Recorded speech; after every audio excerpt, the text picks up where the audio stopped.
할렐루야. 네, 감사합니다. 예.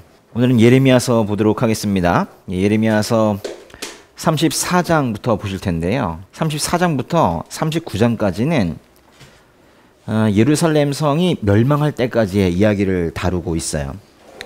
예루살렘이 멸망할 때 또는 그 전전연도에 어떤 여러 사건들을 다루고 있는데요. 좀 보시면은 34장에서 39장을 통해서 이 남유다라는 한 나라의 그 마지막 모습을 보게 되는 거예요. 어떤 왕조의 마지막 모습을 보는 그런 마음은 좀 어떨까요? 연도로 보면은 예레미야서 34장에서 39장은 너무 조그맣다, 그죠? 주전 605년에서 주전 586년까지 605년에서 586년까지의 사건들을 다루고 있어요. 바로 이 주전 586년이라는 게 바로 남유다가 멸망하는 연도이거든요.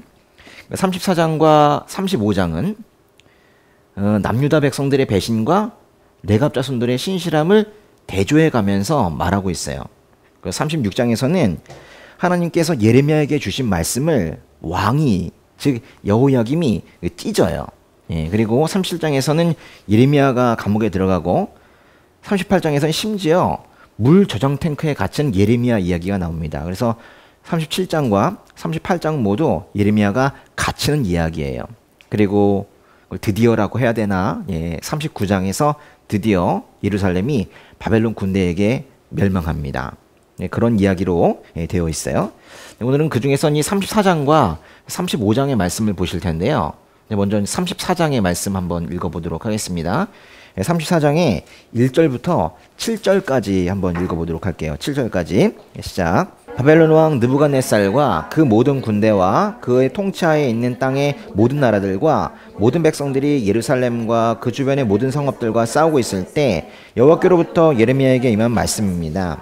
이스라엘의 하나님 여호와가 유다 왕 시드기야에게 가서 말하여라. 여호와가 이렇게 말한다. 보아라, 내가 이 성읍을 바벨론 왕의 손에 줄 것이니 그가 이곳을 불로 태워버릴 것이다. 너는 그의 손에서 빠져나오지 못할 것이고 오히려 확실히 붙잡혀 그의 손에 넘겨질 것이다. 내가 바벨론 왕을 눈을 맞대고 볼 것이며 그가 너의 얼굴을 맞대고 말할 것이다. 그리고 너는 바벨론으로 갈 것이다. 그러나 유다 왕 시드기야여, 여호와의 말씀을 들어라. 너에 관해 여호와께서 이렇게 말씀하셨다. 내가 칼에 죽지 않고 평화롭게 죽을 것이다. 백성이 내 조상들 곧 내 선왕들을 위해서 분향했던 것처럼 너를 위해서 분향하고 슬프다 주인이여 라고 너를 위해서 애곡할 것이다. 내가 이것을 약속한다. 여호와의 말이다. 그 후 예언자 예레미야가 예루살렘에서 유다 왕 시드기야에게 이 모든 말을 했다. 그때는 바벨론 왕의 군대가 예루살렘과 아직 남아있는 유다의 성읍들인 라기스와 아세가와 싸우고 있었다. 그 성읍들은 유다의 성읍들 가운데 남아있던 요새화된 성읍들이었다. 아멘. 지금 읽으신 말씀은 남유다의 마지막 왕인 시드기야, 그 시드기야 왕의 운명을 말하고 있는 거예요. 21살에 시드기야는 왕이 됐는데 지금 이거는 30대 초가 이미 된 거예요. 이 왕이 어떻게 될 것인가를 말하는 말씀이 바로 예레미야서 34장입니다. 물론 예레미야서 21장에서 우린 이미 시드기야가 어떻게 될 것인지 알고 있어요. 예레미야서 21장에서 시드기야는 예레미야에게 사람들을 보내서 하나님께서 남유다를 바벨론 군대의 손에서 건져내실 것인지를 여쭤보라고 그래요. 그런데 하나님께서 어떻게 하셨어요? 시드기야의 요청을 거부하셨습니다. 심지어 시드기야와 남유다 백성들을 향해서 하나님께서 이렇게 말씀하세요. 나 자신이 너와 싸울 것이다. 성경에서 이것보다 더 무서운 말은 없다고 그랬죠. 남유다와 싸우실 것이라고 하나님께서 말씀을 하세요. 이것이 바로 이제 시드기야의 운명입니다. 시드기야는 심판을 받을 거라는 거예요. 예레미야서 34장은 아마도 21장에 그 진노하셨던 하나님 그 이야기에 이어지는 내용일 것 같습니다. 34장의 그 1절을 다시 한번 보시면은 바벨론 왕 느부갓네살과 그 모든 군대와 그의 통치하에 있는 땅의 모든 나라들과 모든 백성들. 야, 여기까지요? 엄청 길죠? 이 연합군이 이렇게 구성된 연합군이 예루살렘에 쳐들어왔다는 거예요. 그러니까 바벨론에게 정복당한 나라들과 그 봉신 국가들에서 차출된 전사들의 지원을 받아서 바벨론 군대가 예루살렘에 쳐들어온 거예요. 말하자면 바벨론 군대 혼자 쳐들어온 게 아니라 피정복 국가들의 그 지원을 받아가지고 같이 우 하면서 쳐들어온 거라고요. 잘 보니까 이건 뭐 주변 지역이 다 쳐들어온 거나 마찬가지예요. 이것을 보면은 마치 남유다가 온 세상을 상대로 싸우고 있는 것만 같습니다. 남유다는 어떻게 될까요? 뭐 어떻게 되겠어요? 당연히 망하겠죠. 예. 연합군을 상대로 싸운다는 것은 그 결과가 뻔해 보입니다. 그리고 연합군에 그 대항한다는 것 자체가 무모한 짓이겠죠. 그리고 실제로도 남유다는 거의 멸망 직전에 이미 이르렀어요. 그 7절을 보시면은 7절 잠깐 볼래요? 7절 보시면 두 군데만 남았대요. 보세요. 아직 남아있는 유다의 성읍들인 라기스와 아세가와 싸우고 있었다 그랬어요. 라기스와 아세가. 제가 잠깐 보여드릴게요. 이 보이시나 모르겠다. 이 밑에 거는 사해거든요. 그리고 위에가 바로 갈릴리입니다. 이쪽은 지중해겠죠? 예루살렘은 어디 있냐면 이 사해 바로 옆에 있는 예루살렘 여기에 있어요. 그리고 여기 나오는 라기스와 아세가는요. 라기스는 여기 있고요. 아세가는 이쪽에 있어요. 그래서 라기스와 아세가가 예루살렘 바로 아래쪽에 좀 이집트 가는 쪽으로 그쪽으로 있어요. 그러니까 예루살렘의 남서쪽이죠. 남서쪽으로 30km, 38km 그 정도 되는 지점에 라기스와 아세가가 있어요. 그러니까 그 두 성을 빼고는 그것과 예루살렘 거기 빼고는 모두가 다 바벨론 군대에 항복을 했다 이런 말이에요. 2절과 3절을 보시면은 예루살렘은 바벨론 군대에 의해서 불태워질 것이고 시드기야는 바벨론에 확실히 붙잡혀 그런 말이 있죠? 확실히 붙잡혀 바벨론에 넘겨질 거예요. 3절 끝에 보면 시드기야는 바벨론 왕을 눈을 맞대고 볼 것이며 아 이거 무서워라. 그죠? 바벨론 왕이 시드기야와 얼굴을 맞대고 말할 거래요. 둘이 만났을 때 대화를 할 건데 이게 정말 또 이게 또 재밌다고 해야 되나? 그죠? 누가 말을 먼저 해요? 바벨론 왕이 말을 해요. 말하는 사람은 바벨론 왕이고 시드기야는 그냥 들어야 되네요. 뭐 그런 처지가 될 거라는 거예요. 그런데 4절과 5절을 보면 좀 분위기가 좀 다릅니다. 한번 보세요. 4절과 5절을 보면 시드기야가 마치 평화롭게 그 생을 마감할 것처럼 그렇게 표현을 하고 있어요. 4절 끝과 5절 처음을 한번 보세요.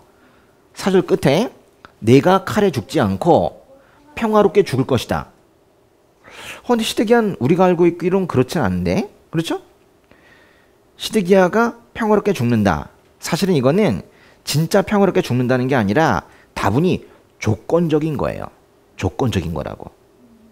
그 앞에는 그러니까 이런 말이 생길 때 있는 거예요. 네가 만일 바벨론 군대에게 항복한다면 하나님께서 말씀하신 대로 바벨론 군대에 항복한다면 그땐 평화롭게 죽을 거다. 뭐 이런 얘기예요. 즉 시드기야는 그 평화로운 죽음 뭐 이런 어떤 하나님의 복을 받기 위해서는 반드시 회개해야 됐던 거예요. 그런데 시드기야는 하나님 말씀 듣지 않았고 즉 바벨론에 항복하지 않았고 결국 평화롭게 죽지 못했습니다. 시드기야는 바벨론 왕 앞에 섰는데요. 도망가다 잡혔잖아요. 왕 앞에 섰을 때 자신이 보는 앞에서 마지막으로 본 게 뭐예요? 아들들이 죽는 것을 봤고 그 다음에 두 눈이 뽑혔죠. 그러니까 마지막으로 본 장면이 아들들의 죽음이었어요. 그리고 바벨론으로 잡혀갔습니다. 이게 평화롭습니까? 이걸 평화롭다고 말하기는 어려울 것 같아요. 그 다음 8절에서 11절 읽어보도록 하겠습니다. 시드기야 왕이 예루살렘에 있는 모든 백성에게 자유를 선포하는 언약을 맺은 후에 여호와께로부터 예레미야에게 임한 말씀입니다. 그 언약은 모든 사람이 각자 자기의 히브리 사람인 남녀 종들을 해방시켜 어느 누구도 그 형제 유다 사람을 그들의 종이 되게 하지 않는다는 것이었습니다. 그리하여 이 언약에 동참한 모든 관료들과 모든 백성이 각각 자기의 남녀 종들을 해방시켜 더 이상 노예 상태로 있게 하지 않기로 하고 남녀 종들을 놓아 주었습니다. 그러나 그 후 그들은 마음을 바꾸어 자기들이 해방한 남녀 종들을 데려와 다시 종으로 삼았습니다. 거기 8절을 보시면은 그 웬일인지 시드기야 왕이 백성들과 언약을 맺고 일종의 사회 개혁을 합니다. 이 망한 왕이 웬일인지 사회 개혁을 한다고요. 시드기야가 그 백성들에게 선포한 언약은 한마디로 하면 자유입니다. 자유. 풀어줘라 이런 거예요. 구절을 보면 그 구체적인 내용이 나오는데요. 그 구체적인 내용은 모든 사람이 각자 자기의 히브리 사람인 남녀 종들을 해방시키는 거예요. 종들을 풀어주라. 그들에게 자유를 주어라. 이런 뜻이죠. 뭐 이렇게 종 풀어주는 건 박수받아 마땅한 것이죠. 맞죠? 그런데 이건 사실 이스라엘 백성들이 원래 지켜야 되는 그런 율법이기도 했어요. 그러니까 원래 해야 되는 걸 한 거예요. 출애굽기와 신명기의 그 율법을 보면 이스라엘 사람들은 같은 히브리 형제를 종으로 삼은 경우에는 6년은 종으로 부리지만 7년째에는 반드시 자유인으로 놓아줘야 돼요. 시드기야는 남유다 백성들에게 그 율법을 이제라도 지키라고 지금 선포를 한 거예요. 그러니까 원래 지켜야 됐던 건데 여태까지 지키지 않고 있다가 지금 지키라고 선포를 한 거죠. 그런데 이제 생각해 보시면은 7년째 종을 풀어주잖아요. 그러면 그 주인이 상당한 경제적 손실을 입게 돼요.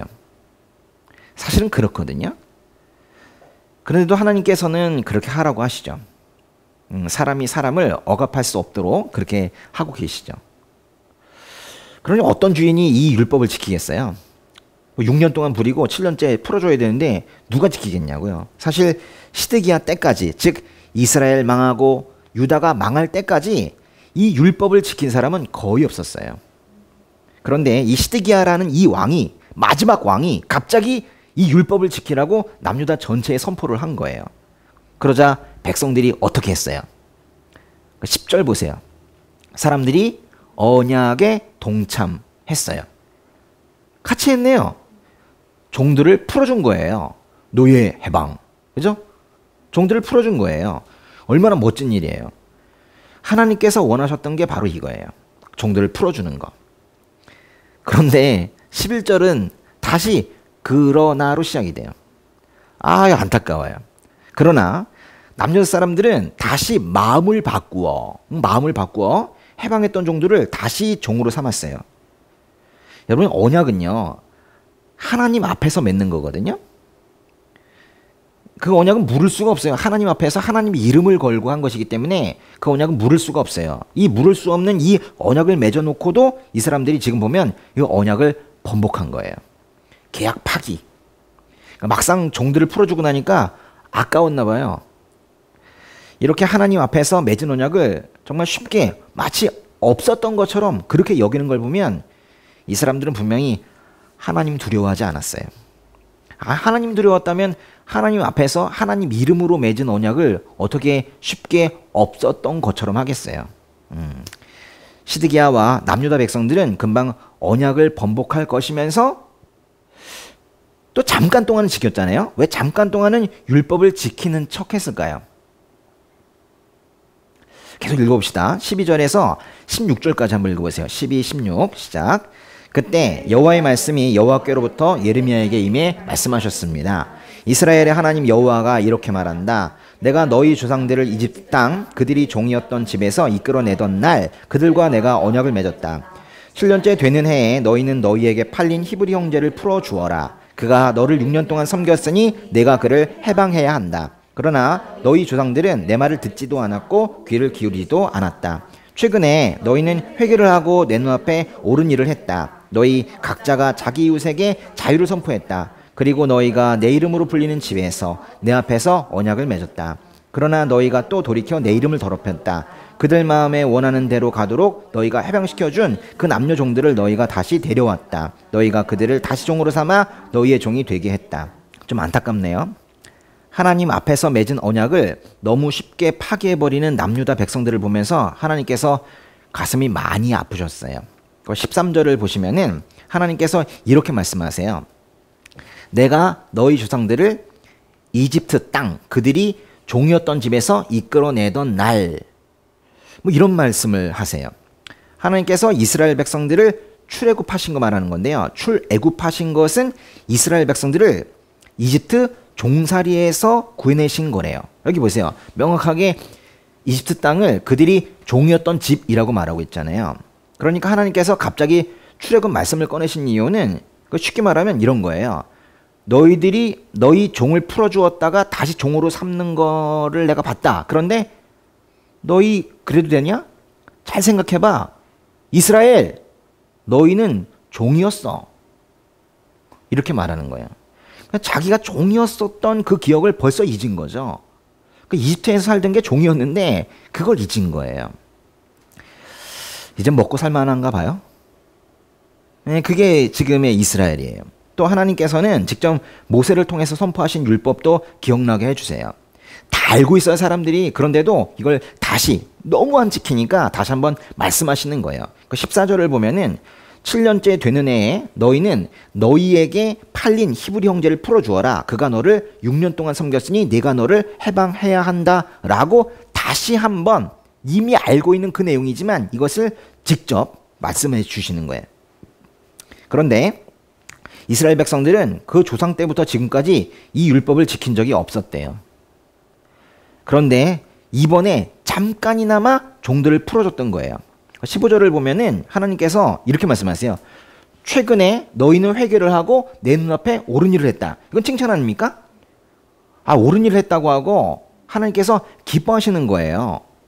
그러니까 그 남유다 백성들이 잠깐 종을 풀어줄 때만 해도 잠깐이나마 하나님께서는 기쁘셨다고요. 그런데 그 자유의 언약이 파괴된 거예요. 그 16절을 보면은 남유다 백성들은 그들을 다시 종으로 삼아 종이 되게 했어요. 그러니 하나님께서 얼마나 실망했겠어요. 지켰다가 번복하는 이 모습을 보면서 얼마나 실망하셨었겠냐고요. 그 다음에 나오는 17절에서 22절까지 마지막 읽어보겠습니다.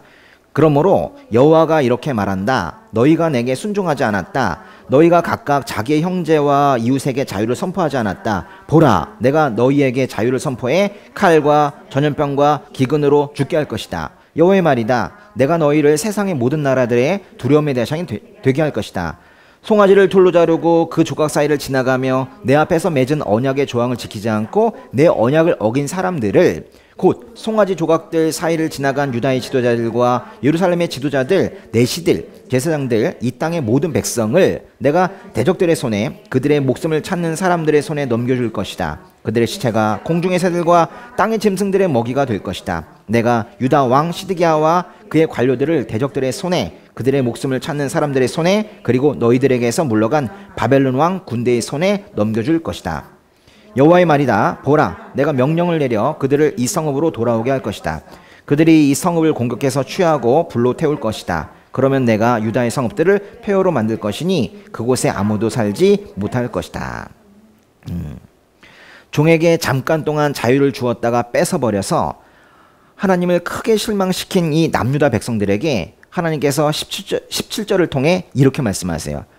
내가 너희에게 자유를 선포해 칼과 전염병과 기근으로 죽게 할 것이다. 한번 잘 보세요. 내가 너희에게 자유를 선포해 칼과 전염병과 기근으로 죽게 할 것이다.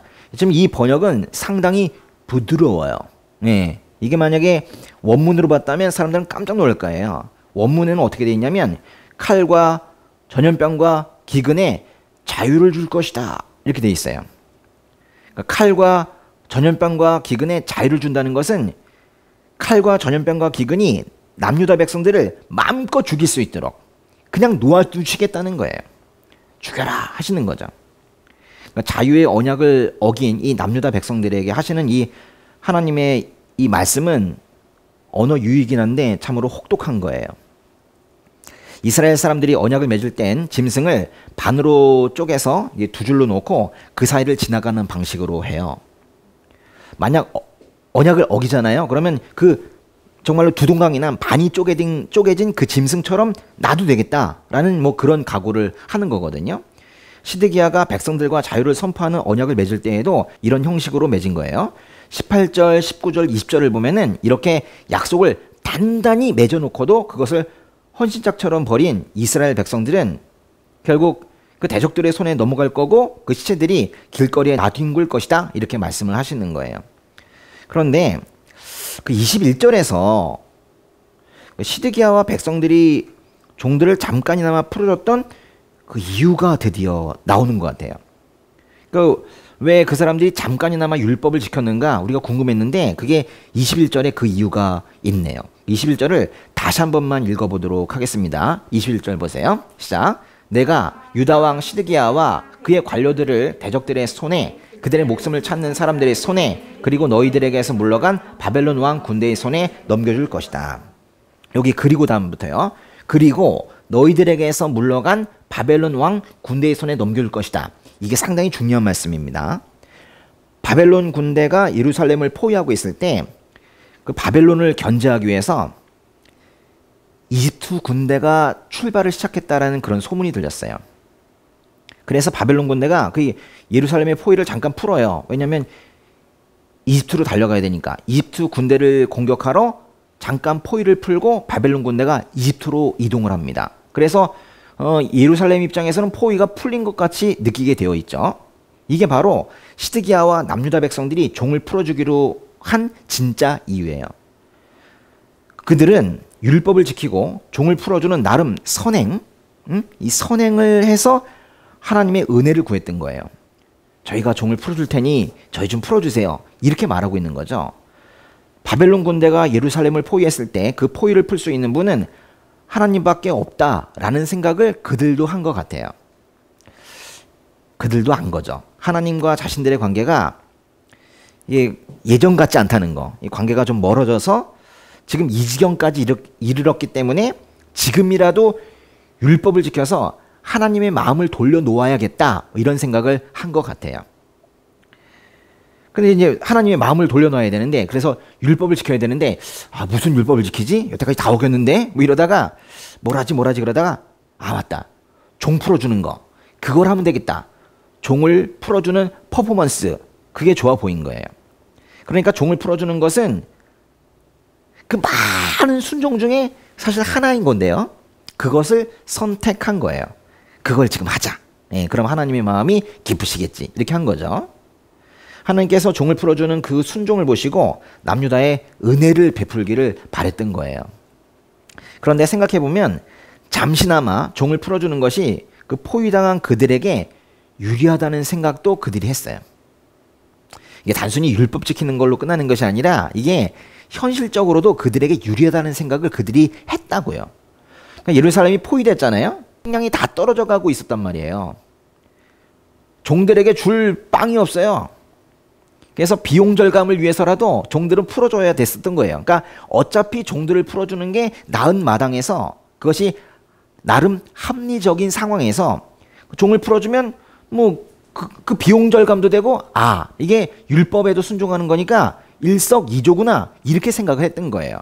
그래서 순종한 거죠. 이걸 순종이라고 해야 되는지 모르겠어. 이게 순종일까요? 생각은요, 먼저 나름 자기들이 합리적이라고 생각한 그거예요.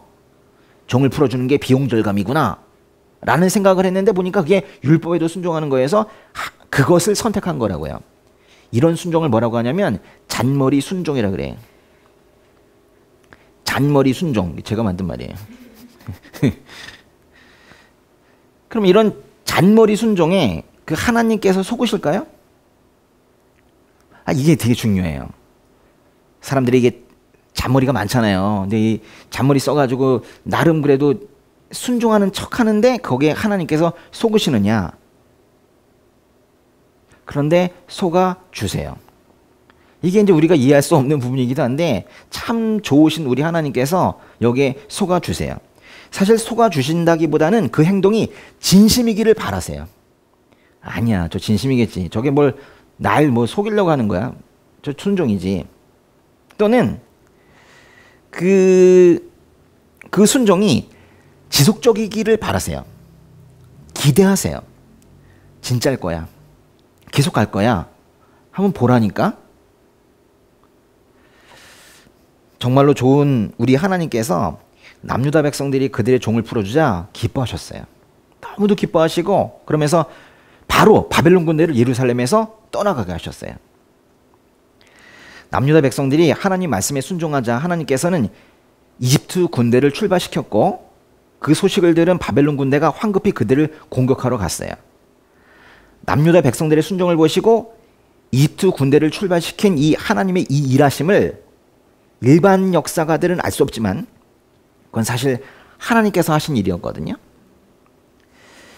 예루살렘 포위가 풀리지 않을 것처럼 생각했던 예루살렘에 있는 사람들은 아마 깜짝 놀랐을 거예요. 갑자기 사람들이 사라졌으니까요. 예루살렘을 포위하고 있는 바벨론 군대가 이집트로 이동하는 그런 생각은 상상도 하지 못했던 거예요. 근데 하나님께서 하시면 이렇게 하시는 거거든요. 하나님께서 마음만 먹으시면 못하실 일이 없습니다.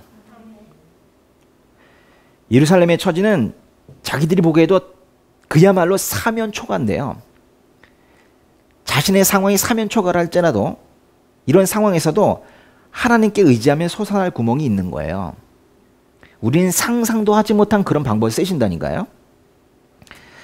남유다 백성들은 예루살렘이 포위되자 늦었지만 그래도 하나님께 의지하기로 마음을 먹고 그 많은 율법 중에 하나를 지킨 거예요. 말하자면 위기의 상황에서 하나님께 잘 보이고 싶었던 거예요. 사람들은 종종 위기의 순간에 그렇게 하나님을 찾아요. 주님, 눈물 흘리면서 언제 그랬다고. 이 상황을 타개할 수 있는 분은 하나님밖에 없으시다. 믿음이 적은 사람들도 그 생각을 해요. 위기의 상황에서는, 마지막 벼랑 끝에서는 그런 생각을 한단 말이에요. 사실 그들을 뭐라고 할 수는 없어요. 왜냐하면 이게 바로 인간이에요. 인간이 마지막 벼랑 끝에 서서는 하나님을 찾게 되어 있어요. 새 언약 시대의 이 순종이라는 것은 사실 믿음을 말하는데요. 그러니까 잘 순종한다는 건 사실 잘 믿는 거예요. 바로 예수 그리스도를 믿는 믿음을 말하는 겁니다. 그러니까 사람들은 위기의 순간에 자신이 예수 그리스도를 잘 믿는 사람인 것처럼 보이고 싶어 해요. 예수 잘 믿는 사람으로 보이고 싶어 한다고. 하나님 앞에서 그렇게 보이고 싶어 해요. 왜냐하면 예수 그리스도께서 하나님의 아들이시기 때문에 그래요. 하나님의 아들 예수 그리스도를 잘 믿는 사람으로 보일 때 하나님께서 그 삶에 은혜를 퍼부어 주실 거라고 그들은 생각을 하는 거예요. 다 알고 있어 이 원리를. 그런데 그렇게 하나님께 잘 보이면서 그들이 기도하던 그 기도 제목이 응답이 되면, 이루어지면 싹 돌아섭니다. 다시 하나님 없어도 되는 삶으로 돌아가는 거예요. 얼마 전까지 그렇게 간절했거든요. 주님 이러면서 기도 제목 올리고 너무너무 눈물 흘리면서 그 기도만큼은 진심이었어요. 그런데 그 기도 제목이 응답이 되자마자 이루어지면 돌아선단 말이에요. 많은 사람들이 그래요. 다라고 말하지 않습니다. 그런데 많은 사람들이 그래요. 위기의 순간에 순종을 하는 남유다 백성들을 보면서 우리 좋으신 하나님께서 그 포위를 풀어주셨지만은 남유다 백성들은 다시 마음을 바꾸어 종들을 다시 종으로 삼았어요. 21절 다시 한번 보세요. 너희에게서 물러간 바벨론 왕 군대라는 표현이 있죠. 너희들에게서 물러간 바벨론 왕 군대. 이 표현이 이제 뭔지 아시겠죠? 이거는 예루살렘의 포위를 풀고 잠시 떠나갔던 그 바벨론 군대, 그 이집트로 공격하러 간 그 바벨론 군대를 말하는 거예요. 그런데 하나님께서는 그 군대를 이집트에서 다시 불러오실 거네요. 남유다 백성들은 막상 기도 제목이 응답이 되자 하나님의 은혜를 까맣게 잊은 채 다시 불순종의 삶으로 돌아갔고, 하나님께서는 바벨론 군대를 다시 예루살렘으로 부르시기로 작정하신 거예요. 그래서 예루살렘은 다시 포위 상태가 되었습니다. 이렇게 34장이 마무리가 되는 거예요. 다시 포위가 되고 마는 거예요. 그 다음 35장 보겠습니다. 예레미야서 35장 1절부터 11절까지 읽도록 하겠습니다. 시작. 유다 왕 요시야의 아들 여호야김의 때에 여호와께로부터 예레미야에게 임한 말씀입니다. 레갑 족속의 집에 가서 그들에게 말해 그들을 여호와의 집에 있는 한 방으로 데려다가 그들에게 포도주를 마시게 하여라. 그리하여 나는 하바시냐의 손자 예레미야의 아들 야사냐와 그의 형제들과 그의 모든 아들들과 모든 레갑 족속 사람들을 데리고 그들을 여호와의 집으로 데려가 익달의 아들 하나님의 사람 하나님의 아들들의 방으로 들여보냈다. 그곳은 관료들의 방 옆쪽에 문지기 살롬의 아들 마세아의 방 위쪽에 있었다. 나는 레갑 족속의 자손들 앞에 가득 담긴 대접과 잔을 주고 그들에게 말했다. 포도주를 드시오. 그러나 그들이 대답했다. 우리는 포도주를 마시지 않습니다. 레갑의 아들인 우리 조상 요나답께서 우리에게 명령하셨습니다. 너희와 너희 자손들은 영원히 포도주를 마시지 말라. 또한 너희는 집을 짓거나 씨를 뿌리거나 포도밭을 만들지 말고 이런 것들 가운데 어떤 것도 소유하지 말라. 오직 너희는 일생 동안 천막에서 살라. 그러면 너희가 유목하는 땅에서 오랫동안 살 수 있을 것이다. 레갑의 아들인 우리 조상 요나답의 목소리에 우리가 귀 기울여서 그가 우리에게 명령한 모든 것에 순종해 왔습니다. 우리와 우리의 아내들과 우리의 아들들 그리고 우리의 딸들이 포도주를 마신 적이 없고 우리의 거주할 집을 우리가 짓지 않았으며 포도밭이나 밭이나 씨앗도 우리가 갖지 않았습니다. 우리가 천막에서 살았고 우리 조상 요나답이 명령한 모든 것을 따라 순종하고 실행했습니다. 그러나 바벨론 왕 느부갓네살이 이 땅에 왔을 때 우리가 말했습니다. 갈대아 사람의 군대와 아람 사람의 군대 때문에 우리가 예루살렘으로 가자. 그래서 우리가 예루살렘에 머물고 있습니다.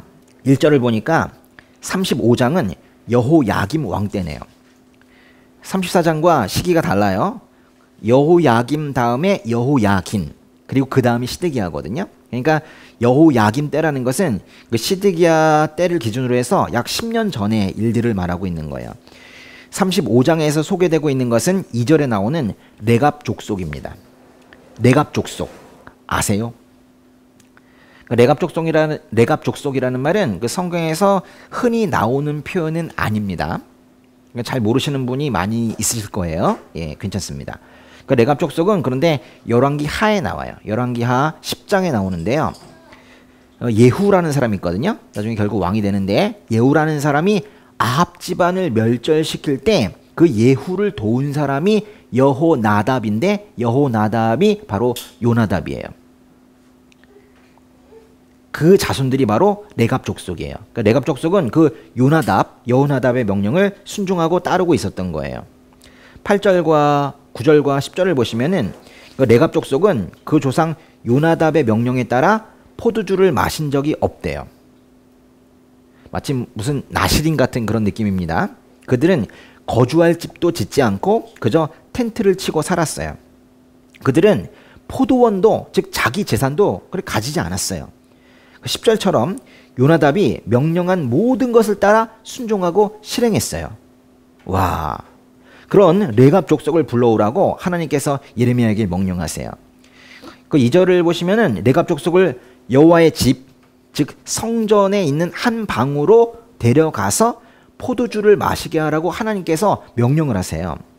그런데요, 여러분이 하나님도요, 그리고 그 하나님이 말씀을 전하는 예레미야도 레갑 족속이 포도주를 마실 거라고 생각은 안 했어요. 분명히 안 마실 것이라고 기대했는데 시험해 본 거예요. 마시나 안 마시나 본 겁니다. 그 5절에 보니까 예레미야가 레갑 족속에게 이렇게 말해요. 포도주를 드시오. 그죠? 포도주를 드시오. 그런데 그들이 어떻게 대답했어요? 안 마셨죠. 6절과 7절을 보시면 그들은 포도주를 마시지 않았고 그 조상 요나답이 명령한 것을 그대로 순종하며 살아왔대요. 요나답이 살았던 때는 지금 이 사건이 있은 때보다 200년 전이거든요. 그러니까 200년 동안이나 사람의 명령을 순종하며 따르며 살아왔던 거예요. 아니, 제가 좀 보는데 다른 건 몰라도 이 집을 짓지 말고 천막에 살라고 하는 건 사실 상당히 불편한 일 아닙니까? 텐트에 사실래요? 아니, 이때 집이 없었던 게 아니라 집이 있었단 말이에요. 근데 야, 이건 정말로 텐트에 살라는 것은 상당한 불편함을 감수하는 것인데 200년이나 레갑 족속은 그렇게 살고 있었다는 거예요. 그러니까 어디 살았겠어요? 어쩔 수 없이 시골에 산 거예요. 시골에. 그런데 바벨론 왕 느부갓네살이 이스라엘을 침략해서 다 성읍이 붕괴되고 하니까 그들이 어쩔 수 없이 예루살렘으로 피신을 해서 온 거예요. 그래서 예루살렘으로 왔어요. 예루살렘으로 오니까 그제서 성전으로 오라고 해서 한번 시험을 해본 거예요. 그 이야기가 바로 11절이에요. 11절을 보면 갈대아 사람의 군대, 이 갈대아 사람의 군대가 바로 바벨론 군대를 말하는 것인데 군대와 아람 사람의 군대 때문에 우리가 예루살렘으로 가자라고 그들이 말하고 예루살렘에 정착한 거죠. 여기에 상당한 미안함이 여기에 들어가 있어요. 이 사람이. 그 다음에 나오는 35장 12절부터 19절까지 끝이네요. 끝까지 한번 보도록 하겠습니다. 시작. 그때 여호와의 말씀이 예레미야에게 임해 말씀하셨습니다. 이스라엘의 하나님 만군의 여호와가 이렇게 말한다. 가서 유다 사람들과 예루살렘에 사는 사람들에게 말하여라. 너희가 교훈을 얻고 내 말에 귀 기울이지 않겠느냐? 여호와의 말이다. 그의 자손들에게 포도주를 마시지 말라고 명령한 레갑의 아들 요나답의 말을 그들이 지켜서 그들이 오늘날까지 포도주를 마시지 않고 있는 것은 그들이 조상들의 명령을 순종하고 있기 때문이다. 그러나 내가 너희에게 거듭 말했는데도 너희는 내게 순종하지 않았다. 내가 내 모든 종 예언자들을 너희에게 거듭 보내면서 말했다. 너희는 각자 자기 악한 행동에서 떠나 너희 행위를 올바르게 하고 다른 신들을 추종해 그들을 섬기지 말라. 그러면 내가 너희와 너희 조상들에게 준 이 땅에서 너희가 살 것이다. 그러나 너희는 내게 귀를 기울이지도 않고 듣지도 않았다. 레갑의 아들 요나답의 자손들은 자기들에게 명령한 그들 조상의 명령을 지켰지만 이 백성은 내게 순종하지 않았다. 그러므로 이스라엘의 하나님 만군의 여호와의 말이다. 보라, 내가 선포한 모든 재앙을 유다와 예루살렘에 사는 모든 사람들에게 내릴 것이다. 이는 내가 그들에게 말했으나 그들이 듣지 않았고 내가 그들을 불렀으나 그들이 대답하지 않았기 때문이다. 그러고 나서 예레미야가 레갑 족속의 집에 말했다. 이스라엘의 하나님 만군의 여호와께서 이렇게 말씀하셨다. 너희가 너희 조상 요나답의 명령에 순종하고 그의 모든 명령들을 지켰으며 그가 너희에게 명령한 모든 것대로 실행했다. 그러므로 이스라엘의 하나님 만군의 여호와께서 이렇게 말씀하셨다. 내 앞에 설 사람이 레갑의 아들 요나답에게서 영원히 끊어지지 않을 것이다.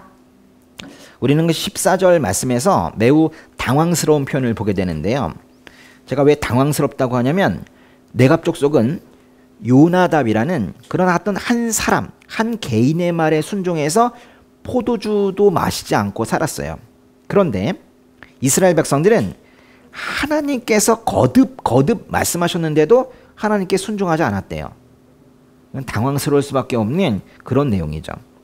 그러니까 한 사람의 말에도 순종하는 레갑 족속과 하나님의 말씀에도 순종하지 않는 남유다 백성이 여기서 대조되고 있는 거예요. 그래서 갑자기 시드기야 다음에 여호야김 시대의 이야기가 나오는 것이 왜 갑자기 10년 뒤로 넘어가지? 라고 했는데 보니까 이거 둘을 일부러 우리에게 대조하라고 보여주신 거예요. 34장의 이 배신과 35장의 신실함을 비교하면서 우리에게 생각 좀 해보라는 거죠. 하나님께서는 그 19절에서 이렇게 말씀하세요. 내 앞에 설 사람이 레갑의 아들 요나답에게서 영원히 끊어지지 않을 것이다. 여기 내 앞에 설 사람이란 표현이 있죠. 보이십니까? 내 앞에 설 사람. 이게 뭔 뜻일까요? 하나님께서 하나님 앞에 설 사람. 이제는 하나님의 말씀에 순종하는 어떤 예배자로 설 것이다. 이렇게 이제 말씀을 하시는 거예요. 그러니까 여태까지 레갑 족속은 요나답이라는 한 개인의 명령에 순종하며 살아왔는데 이제는 하나님의 말씀에 순종하면서도 앞으로 살게 될 것이라고 예언하시는 거예요. 느헤미야서 3장의 14절을 보면은 거름문이라는 문을 복구하는데 레갑 족속이 투입되는 걸 봐요. 즉 레갑 족속이 이 안으로 유다 안으로 하나님의 말씀 안으로 들어온 거예요. 즉 예레미야 시대 때부터 150년이 지난 그 시기까지도 계속 하나님을 신실하게 섬기면서 그들이 생활하고 있었던 거예요. 조상의 명령에 여태까지 순종하며 살아왔던 그 레갑 족속이 이제는 하나님의 말씀에 순종하며 살아가고 있는 것을 우리가 보게 되는 거예요. 레갑 족속은 하나님의 말씀에 순종하는 사람들의 좋은 예시예요.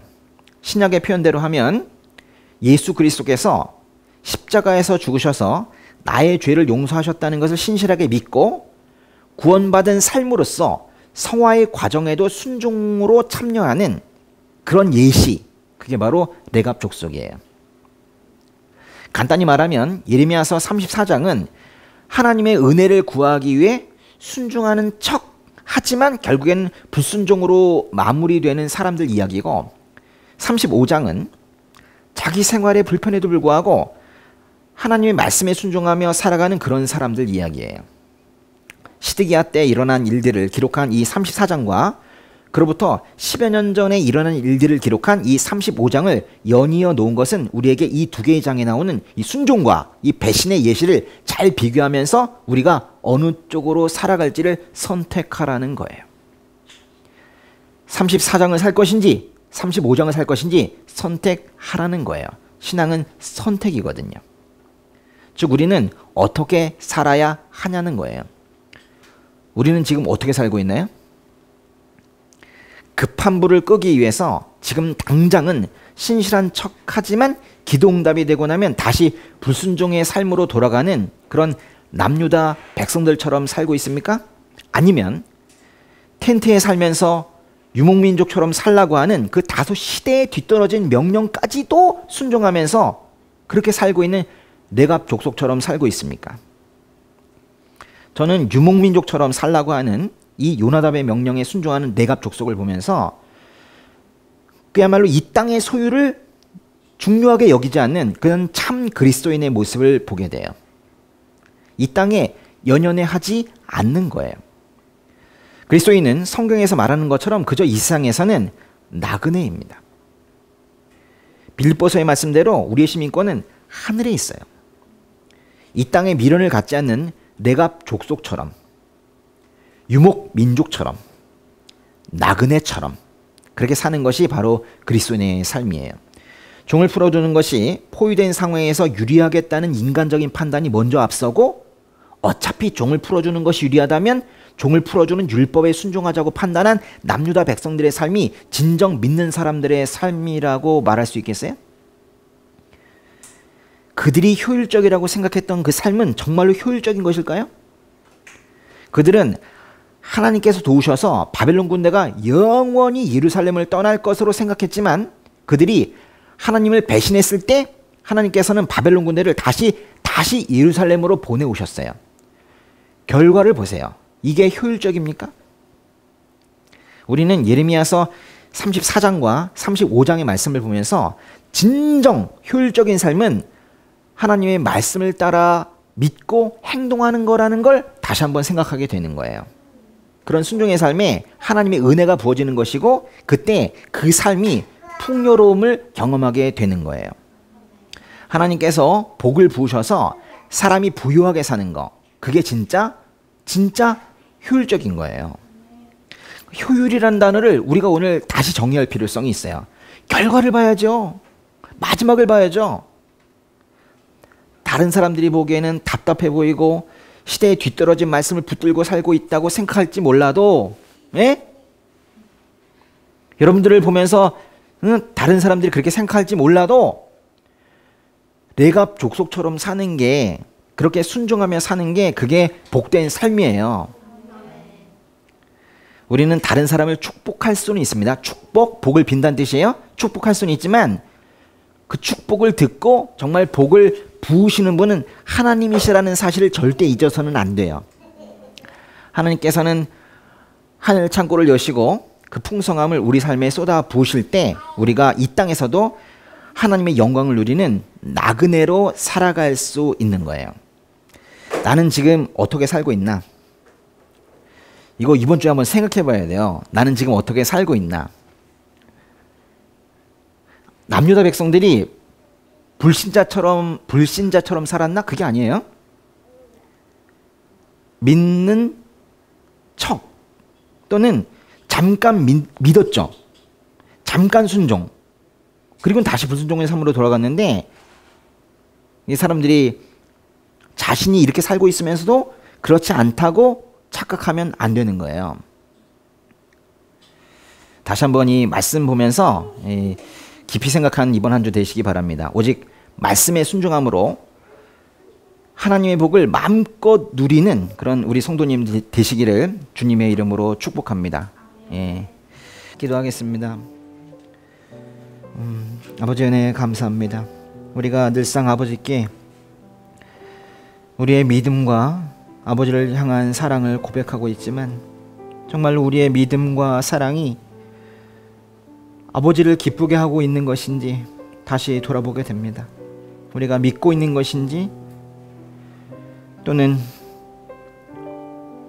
어쩔 수 없이 믿는 척하고 있는 것인지 우리를 다시 돌아보게 됩니다. 예레미야서의 그 레갑 족속처럼 다른 것 보지 아니하고 오직 주님만 바라보며, 주님 한 분만 바라보며 그렇게 주님의 명령에, 하나님의 말씀에 순종하고 살아가는 단순한, 그야말로 단순한 우리가 되기를 원합니다.